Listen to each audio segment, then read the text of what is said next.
Hello students. In today's video we will discuss about the determination of income and employment on the basis of two approaches. Like you can see on your screen, two approaches are given, one on the left hand side and the another on the right hand side. On the left hand side, the first approach, it is about the aggregate demand and aggregate supply approach, and on the right side the second approach, it is about the I is equal to S. Like you can see on your screen, I is equal to S. I for investment and S for saving. तो इसके अंदर यहाँ पर ये बताया जाता है कि जो determination of income and employment जो उसको हम दो तरह से निकाल सकते हैं.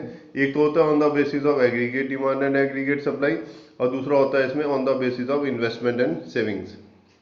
और दोनों के अंदर जनरली जो रूल जो अप्लाई होता है वो ये होता है कि A D is equal to A S होना चाहिए और I is equal to S होना चाहिए. Now if we go deep into the equilibrium level on the basis of determination of income and employment according to AD and AS approach. अब इसके अंदर यहाँ पर ये बताया जाता है AD और AS अप्रोच के अकॉर्डिंग ये जो इक्विलिब्रियम का लेवल होगा वो कब होगा, जब एग्रीगेट डिमांड और एग्रीगेट सप्लाई दोनों इक्वल होंगे, दोनों इसमें बराबर होंगे. अब देखिए होता क्या है कि एग्रीगेट डिमांड का मतलब क्या होता है, whatever goods and services are demanded by the consumers in the market. Aggregate supply का मतलब क्या होता है, ये मैं पहले वीडियो में डिस्कस कर चुका हूँ. एग्रीगेट सप्लाई का मतलब ये होता है total supply of goods and services by the producer in the market. तो जब एग्रीगेट डिमांड और एग्रीगेट सप्लाई जब दोनों इक्वल होंगे then it would form the equilibrium point. अब यहाँ पर दो कंडीशन अराइज होती हैं कि अगर A D is equal to S तो हो गया तो वो तो अच्छी बात है, लेकिन अगर A D is greater than A S होगा तो क्या होगा, और A S is greater than A D होगा तो क्या होगा. तो उसको डिस्कस करते हैं एक करके. इसमें एक डायग्राम भी है, अभी डिस्कस करेंगे इसके बारे में. No when A D is greater than A S, A D is greater than A S का मतलब क्या होता है, when aggregate demand increases in comparison to the aggregate supply. इसका मतलब क्या होगा, that the consumers are demanding more and more goods in the market but the aggregate supply is less. मतलब क्या है कि प्रोड्यूसर जो है माल कम बना रहा है लेकिन मार्केट के अंदर उसके गुड्स की जो डिमांड है मार्केट में बहुत ज़्यादा है. तो इसके लिए प्रोड्यूसर क्या करेगा, अब इक्विलिब्रियम तो मेंटेन करना है. उसको इक्विलिब्रियम को मेंटेन करने के लिए जो सप्लायर है या जो प्रोड्यूसर है वो क्या करेगा.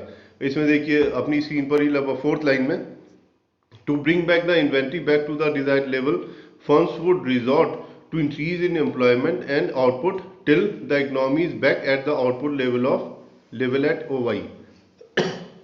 इसका मतलब यहाँ पर ये होता है कि जनरली जब इसमें एग्रीगेट सप्लाई कम होती है तो उस टाइम पर क्या होगा, producer will try to increase the supply in the market. और सप्लाई कब इंक्रीज होगी, जब वो गुड ज़्यादा प्रोड्यूस करेगा. और गुड ज़्यादा प्रोड्यूस करने के लिए उसको क्या करना पड़ेगा, एक तो ज़्यादा से ज़्यादा लोगों को एम्प्लॉयमेंट देना पड़ेगा, ज़्यादा से ज़्यादा रिसोर्सेज को एम्प्लॉय करना पड़ेगा, और साथ के साथ जो आउटपुट है उसको भी इंक्रीज करना पड़ेगा. और एग्रीगेट सप्लाई को तब तक इंक्रीज करता रहेगा जब तक कि एग्रीगेट डिमांड और एग्रीगेट सप्लाई दोनों चीज़ें इक्वल नहीं हो जाती. उसके बाद देखिए when AS is greater than AD means अगर एग्रीगेट सप्लाई अगर ज़्यादा हो जाती है in comparison to aggregate demand then what will happen. अब मान लीजिए कोई एक प्रोड्यूसर जो है वो गुड्स बनाया जा रहा है लेकिन मार्केट के अंदर उसके गुड्स की डिमांड नहीं है, मार्केट में उसके गुड्स की डिमांड नहीं है. तो क्या होगा, मार्केट में जो सप्लाई जब ज़्यादा होगी तो उसकी वजह से क्या होगा, इन्वेंट्री और जो स्टॉक है वो मेंटेन होता जाएगा. माल कोई खरीदे, कम लोग परचेज कर रहे हैं लेकिन सप्लाई मार्केट के अंदर कंटिन्यूस है, उसकी वजह से क्या होगा, undesired stock will increase in the market. लोगों के पास जो स्टॉक जो है वो इंक्रीज होता जाएगा. तो उस केस में क्या करा जाएगा, इसमें देखिए थर्ड लाइन में देखेंगे आप, to clear the unwanted increase in inventory the firms plan to decrease the employment and output till the economy is back at the output level of OY. इसका मतलब यहाँ पर ये बताया जाता है कि जब एग्रीगेट सप्लाई इंक्रीज हो जाती है और एग्रीगेट डिमांड कम होती है तो उस टाइम पर क्या करेगा, producer will decrease the supply of goods in the market. Producer will decrease the supply of goods in the market. और प्रोड्यूसर अपने गुड्स की सप्लाई को डिक्रीज करने के लिए क्या करेगा, एक तो काम ये करेगा यहाँ पर कि जो एम्प्लॉयमेंट है वो कम जनरेट करेगा और साथ के साथ जो आउटपुट है वो कम प्रोड्यूस करेगा. उसकी वजह से क्या होगा, एग्रीगेट सप्लाई कम हो जाएगी और ये तब तक चलता रहेगा प्रोसेस जब तक कि एग्रीगेट डिमांड और एग्रीगेट सप्लाई दोनों इक्वल नहीं हो जाती। ये दो कॉन्सेप्ट अभी हमने स्टडी करें, AD is greater then AS और सेकंड स्टडी करा है इसमें AS is greater then AD। अब देखिए ये दोनों कॉन्सेप्ट जो इसमें ग्राफ के थ्रू समझने की कोशिश करते हैं। ये AD और AS का ग्राफ है आपकी स्क्रीन पर। इसके अंदर अगर आप देखेंगे यहाँ पर तो इसमें AS का कर्व तो वही ओरिजिन से पास होता है, इसके बारे में पहले डिस्कशन हो चुका है।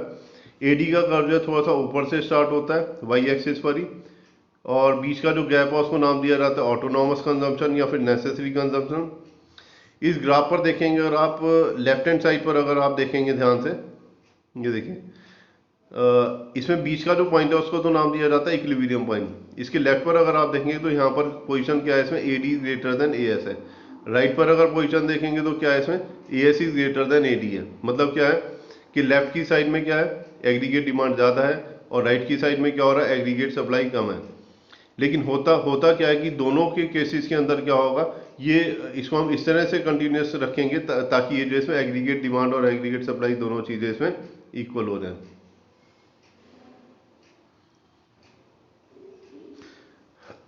ये नीचे एक ग्राफ और गिवन है इसमें, ये I is equal to S है, इसको भी अभी देखते हैं। ये देखिए अब आपकी स्क्रीन पर ये नोट्स गिवन है इसमें, I is equal to S approach, I for investment, S for saving.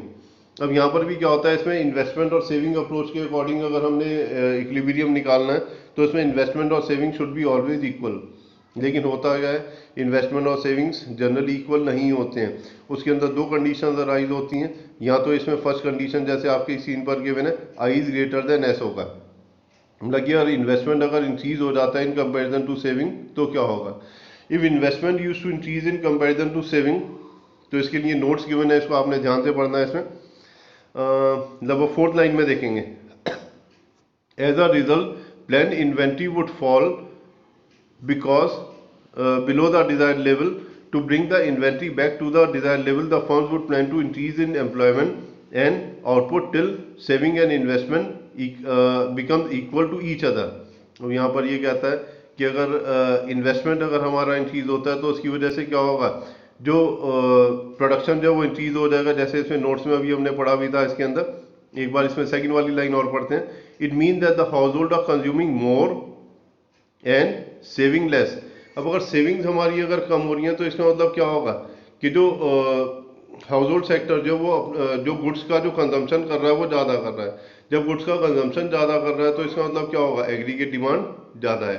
Aggregate demand को कम करने के लिए क्या, एग्रीगेट डिमांड जो ज़्यादा है उसको रिजॉल्व करने के लिए क्या करा जाएगा इसमें, उसके लिए प्रोडक्शन जो वो ज़्यादा इंक्रीज करी जाएगी। प्रोडक्शन को इंक्रीज करने के लिए क्या होगा, इसमें ज़्यादा से ज़्यादा गुड्स वगैरह प्रोड्यूस करे जाएंगे। ये सारी चीज़ें इसके अंदर लिखी हुई हैं और ये प्रोसेस तब तक चलता रहेगा जब तक कि इसमें सेविंग और इन्वेस्टमेंट इक्वल नहीं हो जाते हैं। वो देखिए सेकेंड कंडीशन है इसमें, when S is greater than I, it means when savings are more in comparison to investment. तो क्या होगा, और सेविंग ज़्यादा होंगे तो क्या होगा, अब इनकम है, इनकम में से ही दो चीज़ें निकलती हैं, एक तो सेविंग होता है, दूसरा कंजम्पशन होता है। अगर सेविंग अगर ज़्यादा होंगी तो उसकी वजह से क्या होगा, कंजम्पशन हमारा कम होगा। कंजम्पशन अगर कम होगा तो क्या होगा, मार्केट के अंदर जो अनडिजायर्ड स्टॉक है वो इंक्रीज होता रहेगा। देखिए एक दो फोर्थ लाइन में देखेंगे आप, result inventory rise because of desired level. तो इसके अंदर जो अनवांटेड स्टॉक जो वो इंक्रीज होता रहेगा। अनवांटेड स्टॉक को इंक्रीज होने के टाइम पर क्या करा जाता है इसमें, फोर्थ लाइन में देखेंगे लास्ट में, to clear the unwanted increase in inventory the firms would plan to reduce the production till saving and investment are equal. तो इसके अंदर क्या करा जाएगा, प्रोडक्शन को कम करा जाएगा, तब तक कम करा जाएगा जब तक कि इसमें सेविंग और इन्वेस्टमेंट दोनों चीज़ें इक्वल नहीं हो जाती। जिसका ग्राफिकल प्रेजेंटेशन देखेंगे अपनी स्क्रीन पर, I is equal to S वाला है इसमें ग्राफ। इसके अंदर देखिए I की लाइन तो हमेशा पैरेलल टू X एक्सिस होती है, मैं पहले भी आपको डिस्कस कर चुका हूँ, क्योंकि जो इन्वेस्टमेंट होता है शॉर्ट रन के अंदर वो हमेशा इसमें सेम होता है, कांस्टेंट होता है। तो जब भी इकोनॉमिक्स में कोई चीज़ सेम या कांस्टेंट होती है तो उसकी जो कर्व होता है वो हमेशा पैरेलल टू X एक्सिस होता है। तो I तो इसके अंदर पैरेलल टू X एक्सिस हो गया। सेविंग का कर्व हमने ड्रॉ कर रखा है, सेविंग का कर्व जो इसी तरह से आप ड्रॉ करेंगे इसमें, जैसे यहाँ पर स्क्रीन पर गिवन है। इसके अंदर क्या हुआ, इसमें इक्विलिब्रियम का पॉइंट हो गया यहाँ पर I is equal to S, जहाँ पर E लिखा हुआ है। अब देखिए इसके अंदर दो पॉइंट्स बनते हैं, एक तो ई पॉइंट से लेफ्ट साइड पर, एक ई पॉइंट के राइट साइड पर। ई के लेफ्ट साइड पर अगर हम देखेंगे तो क्या होगा, इसमें जो सेविंग है वो कम हो रही है और आई जो है वो इंक्रीज हो रहा है। ये देखिए लेफ्ट साइड पर देखेंगे, ई पॉइंट की लेफ्ट साइड पर अगर देखेंगे तो इसके अंदर क्या हो रहा है, इसमें जो सेविंग है वो कम हो रही है और आई हमारा इंक्रीज हो रहा है। राइट साइड पर अगर देखते हैं तो इसके अंदर कंडीशन क्या है, ई की राइट साइड पर अगर देखते हैं तो S is increasing in comparison to I. तो दो कंडीशन यहाँ पर होती हैं और उसके अकॉर्डिंग जो है इसमें ये प्रोसेस तब तक चलता रहेगा जब तक कि इसमें इन्वेस्टमेंट और सेविंग इक्वल नहीं हो जाते। एक इसमें मैं ग्राफ आपको ड्रॉ करके दिखाता हूँ सेविंग का और कंजम्पशन का। तो देखिए इसमें ये वाई एक्सिस और ये एक्स एक्सिस, इसके अंदर अगर हम कंजम्पशन का कर्व ड्रॉ करते हैं तो हमेशा क्या होगा, वो वाई एक्सिस से ड्रॉ करा जाएगा यहाँ पर, ये इस तरह से ये तो हो गया इसमें क्या, कंजम्पशन का कर्व। लेकिन इसी पर अगर हम इसमें सेविंग का कर्व बनाते हैं तो सेविंग का कर्व जो है वो थोड़ा सा इसमें नेगेटिव जोन से स्टार्ट होगा। ये देखिए वाई एक्सिस को हम नीचे ले आए और यहाँ से अगर हम स्टार्ट करते हैं तो ये वाला जो कर्व बनेगा ये बनेगा किसका, सेविंग का। अब ये हो गया इसमें पॉइंट ऑफ ओरिजिन, या फिर इसको नाम दिया जाता है इसमें जीरो। अब जीरो से लेकर के यहाँ तक, जीरो से लेकर के यहाँ तक ये जो पॉइंट जो है इसको नाम दिया जाता है इसमें क्या, ऑटोनॉमस कंजम्पशन, ऑटोनॉमस कंजम्पशन। ठीक है, ऑटोनॉमस कंजम्पशन का मतलब ये होता है कि अगर मान लीजिए किसी आदमी की इनकम अगर जीरो है तब भी उसको जो कुछ ना कुछ पैसा खर्च करना है, तो जो पैसा जो नेसेसरी जो कंजम्पशन करेगा उसको नाम दिया जाता है ऑटोनॉमस कंजम्पशन। ऑटोनॉमस का मतलब होता है इसमें कंपलसरी या फिर नेसेसरी। मान लीजिए अगर किसी आदमी की इनकम जीरो है तब भी वो जो है इसमें मान लीजिए 10 रुपीज़ वो स्पेंड कर रहा है, 10 रुपीज़ वो स्पेंड कर रहा है। ये देखिए 10 रुपीज़ वो स्पेंड कर रहा है, अब उसकी इनकम तो जीरो है, वो 10 रुपीज़ कहाँ से लेके आएगा, अपनी सेविंग में से निकालेगा। अब सेविंग में कहाँ, सेविंग से जब वो निकालेगा तो उसकी वजह से क्या होगा, उसकी जो सेविंग्स है वो कम हो जाएंगी। सेविंग्स कितने से कम हो जाएंगी, वो 10 रुपीज़ से कम हो जाएंगी। तो यहाँ पर देखिए जीरो से नीचे जो वाला पॉइंट है इसके अंदर क्या होगा, सेविंग जो है हमारी 10 रुपीज़ से कम हो जाएंगी। तो ये जो 10 रुपीज़ से जो कम हो जाती है इसको नाम दिया जाता है क्या, इसमें डिस सेविंग्स। तो ये इसका रीज़न है कि कंजम्पशन का कर्व जो हमेशा ध्यान रखेंगे यहाँ से स्टार्ट होगा और जो सेविंग का जो कर्व है वो नेगेटिव जोन से स्टार्ट होता है हमेशा। That's all for today, thank you very much.